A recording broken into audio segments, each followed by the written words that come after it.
bir o qədər genişdir. Yəni bu deyərdim ki, mix səviyyəli sualdan da çətindir. Sualın şərtində uyğunsuzluğu müəyyən etməyimizi istəyir. Bir də şərqi dəyişkən rütubətli, qərbi savanna və seyrək meşələr təbii zonasında yerləşən ada. Bu ada Madaqaskardır və Madaqaskarın şərqi təbii zonalar xəritəsinə baxdıqda görə bilər ki, dəyişkən rütubətlidir, qərbi isə savanna seyrəkdir və bunun da günəşin zenitdə olduğu ərazinin sahəsi olmadığı ərazinin sahəsindən böyükdür.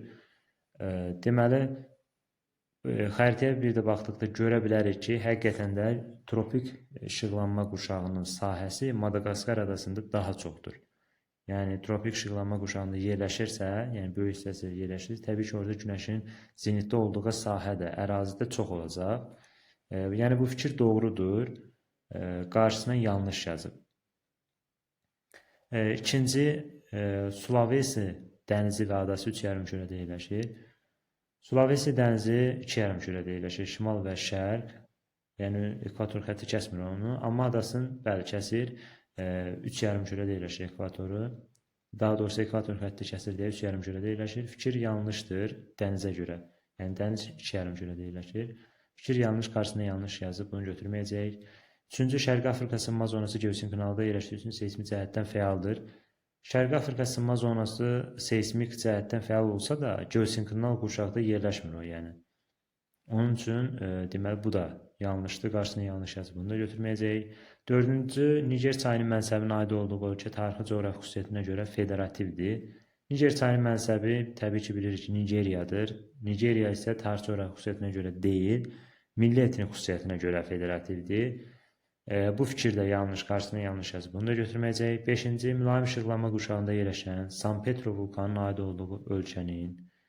Əslində bunu axıra kimi oxumağa ehtiyac yoxdur.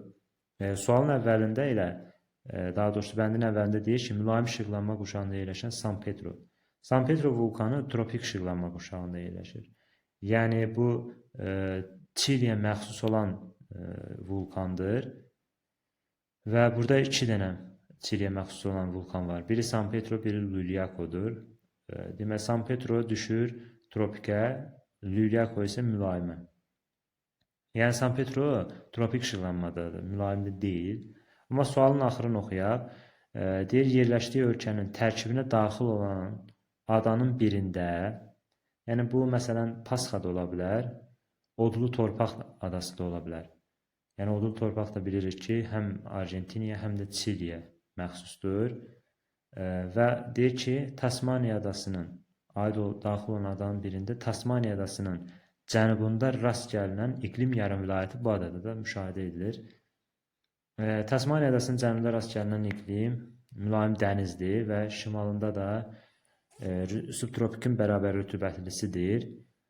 Yəni bizə mülayim dəniz var. Əsas odur ki, Tasmaniya adasında mülayim dəniz var və cənubundadır və bu ada deməli bu iqlim yarım vilayəti deməli Odlu Torpaq adasında da rast gəlinir. Fikir burada yanlışdır. Yəni bayaq dediyim kimi mülayim işıqlanma qurşağında deyil, tropik işıqlanma qurşağındadır. Fikir yanlış, amma qarşısında doğru yazıb. Bunu götürəcəyik uyğunsuzluq kimi.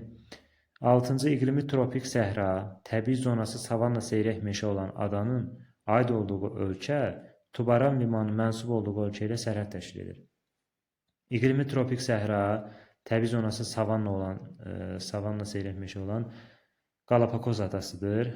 Galapagos adası da aiddir Ekvadora və Ekvador da Tubaran limanına mənsub olduğu ölkə. Bu da Santos Tubaran da Braziliyaya məxsusdur. Bilirik ki, Braziliyada Cənubi Amerikada 2 ölkə ilə Çili və Ekvadorla sərhəd təşkil etmir. Yəni fikir burada da yanlışdır. Qarşısında doğru yazdığı üçün bunu da götürəcəyik. Sualımızın burada doğru cavabları 1, 5 və 6-dır. Bu da cavablarımızda A variantıdır. İzlədiyiniz üçün təşəkkürlər.